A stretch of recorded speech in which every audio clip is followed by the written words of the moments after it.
just stop Anthony talking, we can get a word with Ben Shalom here. I must apologise for letting him down earlier. At the Writers' Awards. What do you mean letting him down? I was on the way to meet Ben, wasn't it, Ben?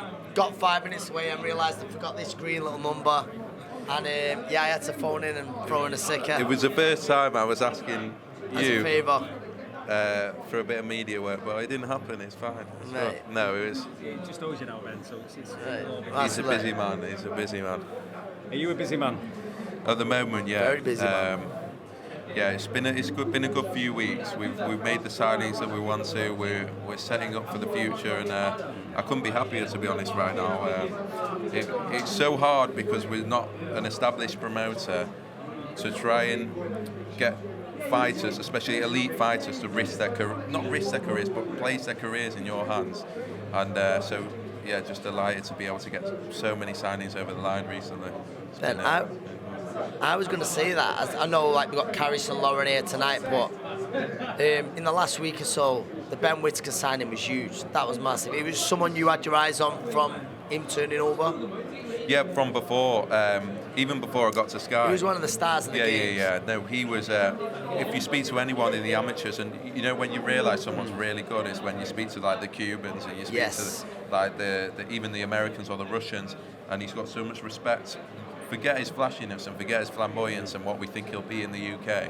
But when you speak to those sort of people and the fighters themselves, and he's got so much respect from them all, we just knew we had to get him, and we finally got it over the line. But as I say, it's tough because the reasons why the signings have come so late is because although they wanted obviously to be on Sky, and although they wanted to believe ourselves, they wouldn't sign until they'd seen certain shows. So there was a lot of pressure on us in the first 6 months to say Sky is staying where it is, box office staying, big shows are happening, and we got over the line and managed to sign them. And Ben obviously is the one that everyone wanted. So yeah, been delighted with that. How do you think the landscape is now? Because it's been an interesting and quite a fast ride for you now since the link up with Sky, and obviously DAZN do their thing, BT do their thing. So where are you now? I mean, I kind of half expect what you might say now, but where do you genuinely think you are in this whole big boxing pool? Well, you're probably guessing that I won't say much because I really don't think it's about, I never look at it as me versus this promoter, me versus that promoter, me versus, at the end of the day, we're working for our broadcasters. They're the ones that pay the money, they're the ones that make the stars, and we're just trying to do the best by them, and we feel in our partner, we got the best partner, and we've never thought that had changed. We think Sky Sports has only got stronger since we've come in terms of the size of the platform, and so yeah, we think we've made rapid progression because we were so ready, but also the platform was ready, and yeah, now we feel if you're out of contract and you're a fighter that wants to become potentially a box office star, we're the obvious place to go. We really believe that. They know now we can put on big shows, and they know the platform works. And I think, ask me in 6 months' time, maybe our stable's even stronger. And we're starting with the young guys, and hopefully bring on a couple of headliners in the next couple of weeks, and then you'll start to see maybe hopefully a shift in the landscape. Ben, finally from me, I've been lucky enough to be at the boxing tournaments from the very start. Yeah. Last two have been absolute belters. The lightweight in Coventry and back in Manchester at the Cruisers.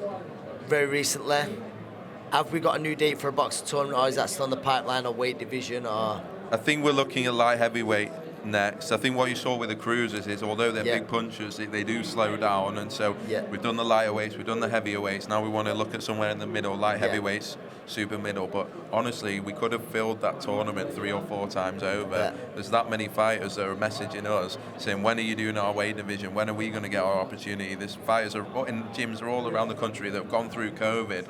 I just want that big chance, and so that's why Sky are just encouraging them all the time, because I think we can see, honestly, I promise you not, we could have had 40 fighters in that cruiserweight tournament, 25 of them unbeaten, and I think that shows there's a lot of boxers out there, but there's not too many TV opportunities. And it's the gems it uncovers, like Dylan Chima. It looks like he's going to be a star that night. The support, everything, he ticked every box, the excitement. It reveals fighters like him. Yeah, Dylan Chima.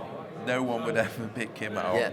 No disrespect. 2-0, not had the amateur record really, from a background that we never really see in boxing, and he's come through and he's won every fight, and as you say, now he's got his contract. Corey Gibbs the same, McCalla, while fighting for the British this summer. So it does work, and hopefully it works for the people that don't just win. But I think the most important thing is it gives opportunities to not just the winner, it gives opportunities to 8 of them to earn good money and go on a good platform. And so hopefully next one we find another star. And I love it more than anything. I love those shows more than the Carl Brooks, more than the world title fights, because everyone's so grateful to be there. Everyone wants that opportunity, and you do come out with a star, and we'll see how far Dylan could go. Last one, Ben. Yeah. You've not aged too much. No. Are you absolutely loving life? I am. Everyone thinks that I must be on cloud nine, but it is intense. It is hard work. I have so much respect for I know the other promoters slay each other, but I promise you, the graft that goes into it is relentless. I know Frank how hard he works and always has. I know Eddie and all of the promoters. It's a hard game. It's very competitive, and yes, they're making money, and yes, but I just respect it because the hustle is real. And I'm seeing that myself, and I love it, but I'm young and I can do it for a long time, and so I respect anyone that does it because it's tough. But obviously we're living the dream. Our whole team, we've been together since 2017. Now we're running Sky shows. We are living the dream.